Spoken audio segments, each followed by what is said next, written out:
আচ্ছা আঙ্কেল, আমি কিছুক্ষণের মধ্যে আপনাকে 18,000 টাকা পাঠিয়ে দিচ্ছি, কেমন? আচ্ছা, রাখছি। পাঠিয়ে দিচ্ছ? কি মজা, কি মজা! এভাবে আমি স্ক্যান করে হাজার হাজার কোটি কোটি টাকা ইনকাম করছি। এখানে তো 19,000 টাকাই আছে, বাট ওই আঙ্কেল যে বললাম আমাকে 20,000 টাকা পাঠিয়েছে, তাহলে 20,000 টাকা কোথায়? এবার বুঝতে পেরেছো?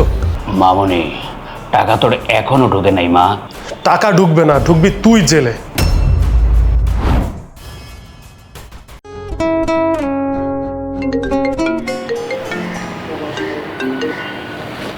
হ্যালো, আসসালামু আলাইকুম।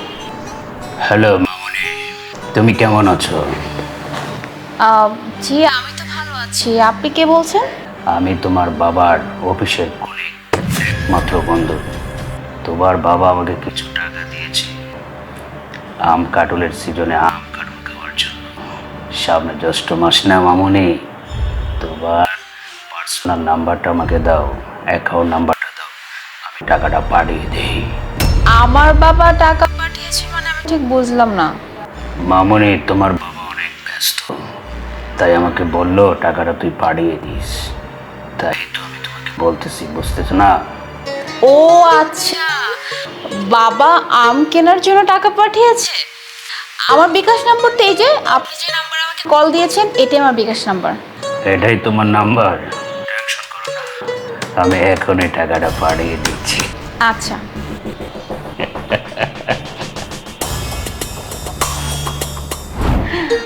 বাবা কখনোই এটা ভোলে না, সব সময় জ্যৈষ্ঠ মাস আসলেই আমার জন্য আম পাঠাবে।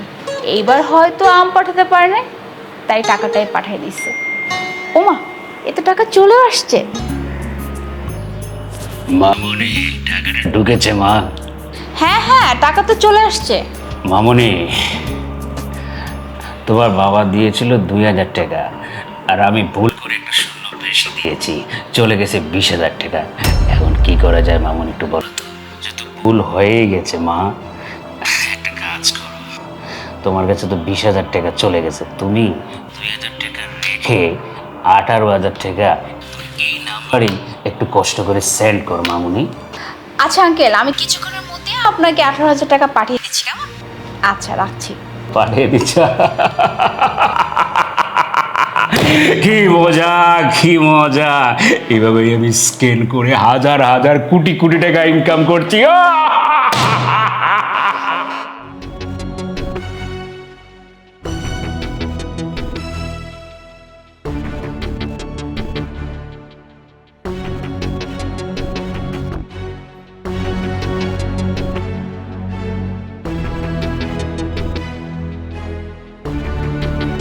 কি ব্যাপার মোনা, আমি বুঝলাম না। প্রতিদিন আমি অফিস থেকে আসার আগেই তুমি আমার জন্য লেবুর শরবত বানিয়ে ওয়েট করো, আমার ব্লেজার খুলে দাও। আজকে কি হয়েছে, তোমাকে এত টেন্স লাগছে কেন? আর বলো না বাবা, বুঝছো, আম কেনার জন্য টাকা পাঠিয়েছে। তুমি তো জানোই যে বাবা প্রতি বছরই আমাদেরকে আম পাঠায়, এই বছর বোধহয় পাঠাতে পারে না, তাই টাকা পাঠিয়েছে। কিন্তু একটা ভুল হয়ে গেছে জানো, যে আঙ্কেলকে দিয়ে টাকাটা পাঠিয়েছিল ওই আঙ্কেল ভুল করে 18,000 টাকা এক্সট্রা পাঠিয়ে দিয়েছে, মানে 20,000 টাকা পাঠিয়ে দিয়েছে। এখন উনি বললো যে মামুনি তুমি একটু কষ্ট করে আমাকে বাকি টাকাটা পাঠিয়ে দাও। ওই আঙ্কেলকে টাকাটা পাঠাচ্ছি। আসুন প্লিজ, তুমি আমাকে ডিস্টার্ব করো না, আমার মাথা এমনিতেই ঘুলিয়ে যাচ্ছে। তুমি এক কাজ করো, আজকে একটু নিজে একটু ম্যানেজ করো না, ফ্রেশ হয়ে যাও, টেবিলে খাবার রাখা, খাবারটা খেয়ে নাও, আমি টাকাটা পাঠিয়ে নিই। কি ব্যাপার, কি ব্যাপার? টাকা এখন আসতেছে না, বুঝতেছি না। আচ্ছা, তুমি যে টাকা পাঠাচ্ছ, তুমি কি চেক করে দেখেছো যে ঠিকঠাকভাবে তোমার অ্যাকাউন্টে টাকা যোগ হয়েছে কিনা? আরে হ্যাঁ বাবা, আমি নিজে চেক করেছি, ক্যাশ ইন 20,000 টাকা। একটু ওই আঙ্কেল কল দিয়েছে আবার, দেখছো দেরি হয়ে গেছে আমার টাকাটা পাঠাতে। Hello uncle. মামনি, কি ব্যাপার? টাকাটা তো এখনো আসা নেই মা, কোনো সমস্যা হয়েছে? হ্যাঁ হ্যাঁ, আমি পাঠাচ্ছি। আসলে আমার হাজবেন্ড আসছে তো, আমি আমার হাজবেন্ডের সাথে একটু কথা বলছিলাম, আমি এখনই পাঠাচ্ছি। ও আচ্ছা আচ্ছা, তোমার স্বামী আসছে, ঠিক আছে, সমস্যা নাই মা, তুমি পাঠিয়ে দাও। আচ্ছা, দেখি তোমার ফোনটা, তোমার পাসওয়ার্ডটা বলো। পাসওয়ার্ড হচ্ছে 777। আচ্ছা, কালকে তোমার অ্যাকাউন্টে কত টাকা দেখেছিলাম? 19,000। 19,000। আজকে তোমাকে কত টাকা পাঠিয়েছে আঙ্কেল? 20,000। তো আঙ্কেল যদি 20,000 টাকা পাঠিয়ে থাকে, তোমার যদি 19,000 টাকা অ্যাকাউন্টে থেকে থাকে, তাহলে তোমার অ্যাকাউন্টে কত হওয়ার কথা? 39,000। 39,000। লুক,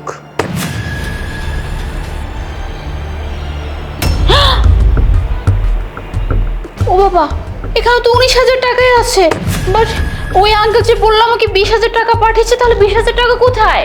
এবার বুঝতে পেরেছো? তুমি অনলাইনে স্ক্যামের শিকার হয়েছো। আমি বুঝি না, তোমার তো বুদ্ধি জ্ঞান আছে, অন্তত বোঝা উচিত ছিল, তোমার ব্যালেন্সটা চেক করা উচিত ছিল যে মানুষ যে টাকা পাঠিয়েছে সেই টাকাটা যোগ হয়েছে কিনা। সেটা না করে তুমি টাকাগুলো পাঠিয়ে দিচ্ছ। তুমি জানো এই টাকাগুলো কত কষ্টে অর্জিত? এই তো আঙ্কেল তো আবার কল দিয়েছে। মামনি, টাকা তোর এখনো ঢোকে নাই মা। টাকা ঢুকবে না, ঢুকবি তুই জেলে। দেখেছো, কেটে দিয়েছে। কি বলতেছে? হায় আল্লাহ, আমি কি ধরা খেয়ে গেলাম নাকি? যা ওয়েট, আবার ফোন দিই ওকে, আমি জেলের ভাত খাইয়ে ছাড়বো। দেখেছো, ফোনটাই বন্ধ। তোমাকে লাস্ট একটা কথা বলি, জীবনে ভালো কিছু করতে চাইলে নিজের জ্ঞান বুদ্ধিকে কাজে লাগাও। এরকম অনেক সহজ সরল মানুষ আছে যাদের টাকা পয়সা সব কিছু অনলাইনে লুটে পুটে নিচ্ছে, স্ক্যামের শিকার হচ্ছে। আচ্ছা, এই দোষটা কি ওদের? দোষটা তো বেসিক্যালি আমাদের। আমরা কেন টাকাটা দিয়ে দিচ্ছি? আমরা কেন ওদেরকে বিশ্বাস করি? আমাদের যদি কোনো কিছুর দরকার হয় আমরা ব্যাংকে যেতে পারি বা ব্যাংকের অফিসের লোকজনের সাথে কথা বলতে পারি, সেটা না করে আমরা লোভে পড়ে তাদেরকে আমাদের পাসওয়ার্ড দিয়ে দিই, আমাদের গুরুত্বপূর্ণ সব কিছু পাস করে দিই, যাতে করে তারা আমাদেরকে হ্যাক করে সব কিছু নিয়ে যেতে পারে। যাই হোক, আমার কথায় তুমি কষ্ট পেও না। অন্তত এরপর থেকে কোনো কিছু করার আগে আমাকে জানিও, আর যদি আমাকে জানাতে না পারো, অ্যাটলিস্ট তুমি তোমার নিজের জ্ঞান বুদ্ধিটা খাটিও। তুমি তো সত্যিই বলছো। আর তুমি তো আজকে যদি এই মুহূর্তে না আসতে, আমি তো আমার টাকাগুলো সব দিয়ে দিতাম। আমি তো পুরো শেষ হয়ে যেতাম। মানুষ এইভাবে স্ক্যাম করে আমি তো বুঝতেই পারিনি। আমি তো নিজের চোখে দেখলাম 20,000 টাকা, আমি তো ওইটা বিশ্বাস করে আমি তাকে টাকাটা পাঠাচ্ছিলাম।